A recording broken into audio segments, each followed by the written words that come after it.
நேத்து India versus Pakistan T20 world cup match வந்து நடந்தது. நெறைய பேர் வந்து நெறைய பிளான் பண்ணிட்டு நல்லா வந்து மேட்ச் பார்க்கலாம் அப்படின்னு உட்காந்துருப்போம். பட் ஆனா அதுக்கு முன்னாடியே வந்து மழை ஸ்டார்ட் ஆகி மேட்ச் நடக்குமா? நடக்காதா? அப்படின்ற மாரி எல்லாம் சினாரியோ வந்து போச்சு. ஒரு வழியா அதுக்கப்புறம் வந்து டாஸ் போட்டாங்க.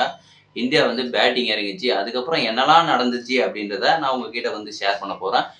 வாங்க வீடியோக்குள்ள போலாம்.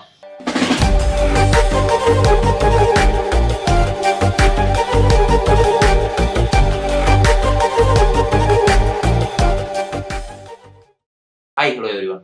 நான் உங்க குணாமூர்த்தி. நேத்து இந்தியா வெர்சஸ் பாகிஸ்தான் மேட்ச். ஒரு வழியா வந்து மழைலாம் வந்து பெய்யாம நின்னுடுச்சு. அதுக்கப்புறம் வந்து டாஸ் போட்டாங்க. டாஸ் போட்டதுக்கப்புறம் பாபர் அசாம் அந்த டாஸ வந்து வின் பண்ணாரு. டாஸ் வின் பண்ணதுக்கப்புறம் அவர் வந்து நான் பவுலிங் எடுத்துக்கிறேன்பா அப்படின்னு வந்து சொல்லிட்டு அவர் பவுலிங் நீங்க பவுலிங் எடுக்கும்போதே எனக்கு தெரிஞ்சு போச்சு எப்படியும் இதுல வந்து லோ ஸ்கோர் மேட்ச் தான் வந்து நடக்க போகுது அப்படின்னு. எதிர்பார்த்த மாரியே இந்தியா வந்து பேட்டிங் இறங்குனாங்க. இறங்குன உடனே யாரும் வந்து பெருசா அடிக்கல. ரிஷப் பண்ட்ட தவிர. ரிஷப் பண்ட் வந்து அந்த மனுஷனுக்கு ஒரு ஹேட்ஸ் ஆஃப் குடுத்துக்கணும்.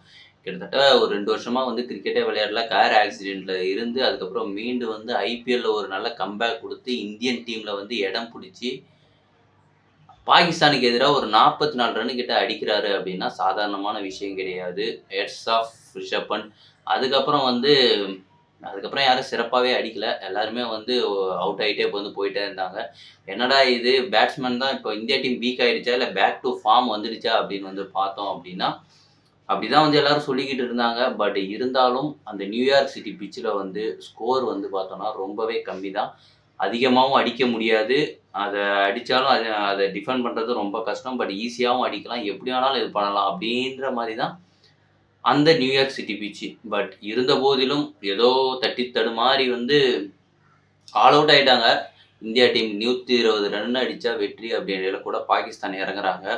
பட் ஆனா, இன்னொரு விஷயம் என்ன அப்படின்னா, இதுவரைக்கும் எந்த ஒரு T20 வேர்ல்டு கப்லயும் சரி, எந்த ஒரு வேர்ல்டு கப்லயும் இந்தியா டீம பாகிஸ்தான் வந்து ஆல் அவுட் ஆனதா வந்து ரெக்கார்டே கிடையாது. நேத்து வந்து ஆல் அவுட் பண்ணி புதிய ரெக்கார்ட வந்து கிரியேட் பண்ணியிருக்கிறாங்க பாகிஸ்தான் பவுலர்ஸ். ஓகே.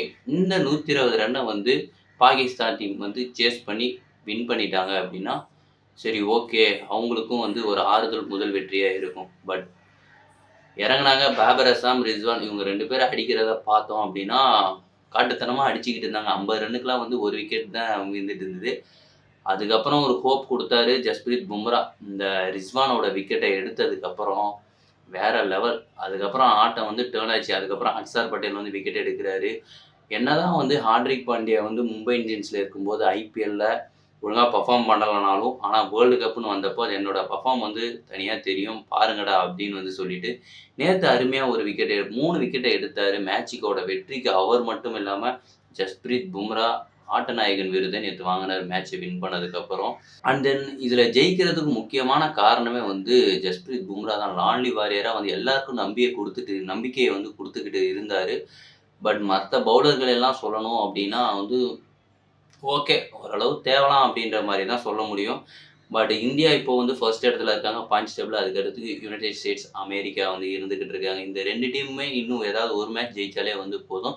சூப்பர் 8க்கு வந்து தகுதி பெற்றுருவாங்க. பட் இன்னும் 2 மேட்ச் வந்து தோத்தாங்க, இல்ல வேற ஏதோ ஒரு டீம் ஜெயிக்குது அப்படின்னா, நெட் ரன் ரேட் விகிதத்தின் அடிப்படையில் சூப்பர் 8க்கு அந்த டீம் தகுதி பெறும்.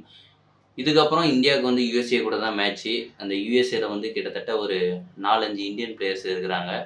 அவங்க வந்து பாகிஸ்தானையே வந்து அப்செட் பண்ண ஒரு டீமு.